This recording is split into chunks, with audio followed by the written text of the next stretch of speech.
Les cuento mi top 3 de las obras de teatro que más me han gustado en este 2024.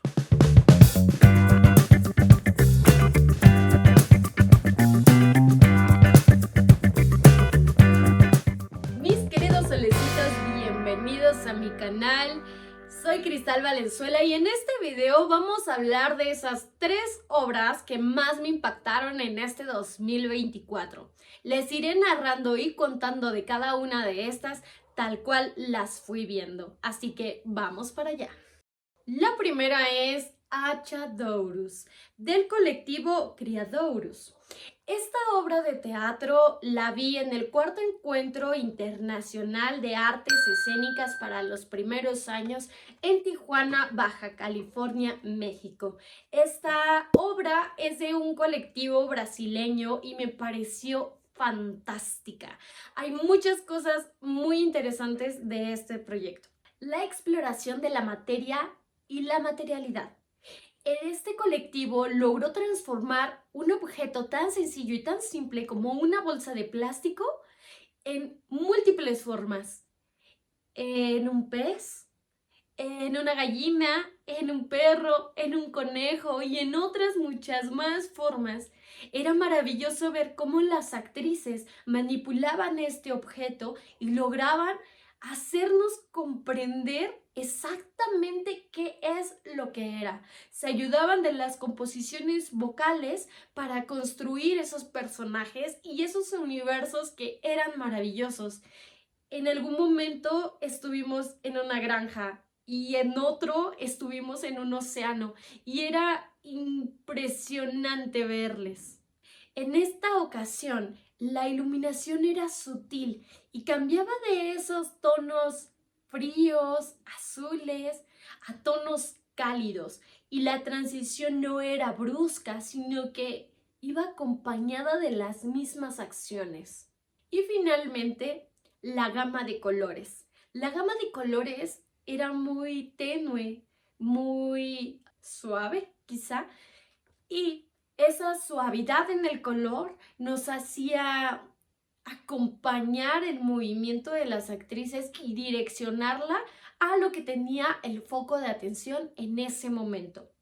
La segunda obra de teatro que más me impactó fue Malaya, de la compañía Close Act Theater. Espero que así se pronuncie.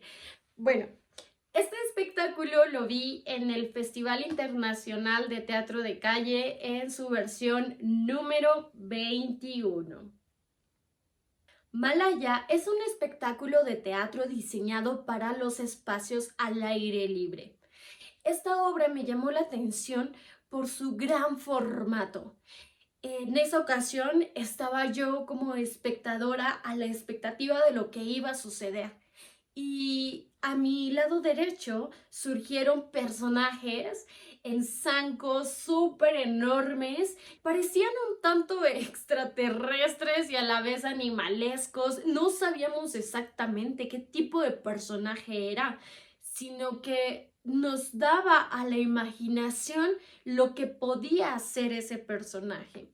Después de eso, alrededor de nosotros comenzaban unas esferas gigantes de metal a circular por el espacio abierto y los personajes comenzaban a juguetear en estas estructuras enormes. Así que ese gran formato me pareció algo impactante. Otra de las cosas que me pareció interesante es el discurso escénico. Pues estos personajes que no nos terminaban de decir qué eran, quedaba en segundo plano. En realidad nos hacía pensar en algo que iba más allá de eso. Más que pensar en qué son esas cosas, era qué es lo que está sucediendo.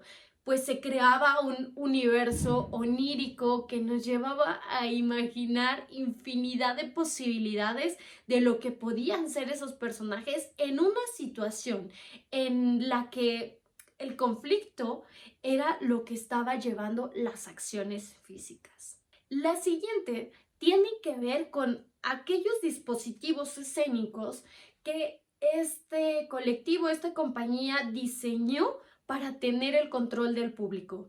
Estando en espacios abiertos, es importante mantener esa atención, esa alerta de lo que está sucediendo con el público, del cómo está respondiendo y de cómo nos estamos comunicando con ellos. Entonces, había dispositivos muy claros. Tenían personajes a nivel de piso, tenían personajes en zancos y tenían personajes que estaban jugando entre las estructuras. Eso, además de permitirnos ver los diferentes niveles, también permitía que quien estuviera a nivel de piso junto con nosotros y jugara con nosotros como público, también podía llevar ese control de cuándo las personas que estaban en los zancos iban a pasar. Y por otro lado, me parece interesante el jugar con este tipo de discursos que son fantásticos, mágicos, oníricos, que se presta para la imaginación y que además necesitan de cosas muy concretas para que nosotros podamos comprender ese juego escénico que se está dando. En este caso había mucha claridad en estos dos grupos que se formaron y que entraron en conflicto. Eso era muy claro de ver y que las acciones concretas nos permitieron seguir esa historia.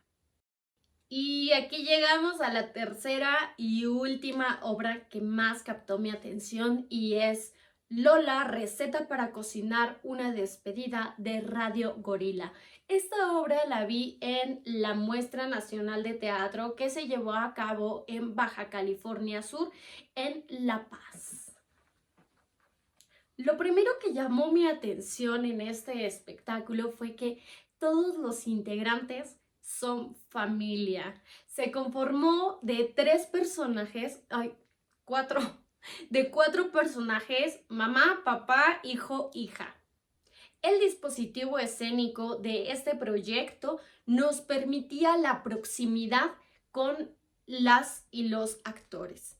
Era muy interesante porque al centro había una mesa larga donde había espectadores sentados y otros más en butaquería. Había una cercanía con ellos y eso provocaba sensaciones muy distintas a estar en una cuarta pared y lejos de ellos. Nos permitía relacionarnos desde la intimidad con el discurso que ellos nos compartieron. El último punto tiene que ver con el discurso. Es interesante plantear las despedidas o aquellos actos de soltar en los cuales hacemos parte al público, pero tenemos que ser cuidadosos en la forma en la que decidimos que esto suceda. Y la forma que ellos eligieron para el final de este proyecto es entrañable. Es un momento de mucha introspección que permite al público replantearse y rememorar la memoria de aquellas personas que ya no están, de aquellas ausencias que hay en nuestras vidas. Hasta aquí ha llegado este video. Este es mi top 3 del 2024.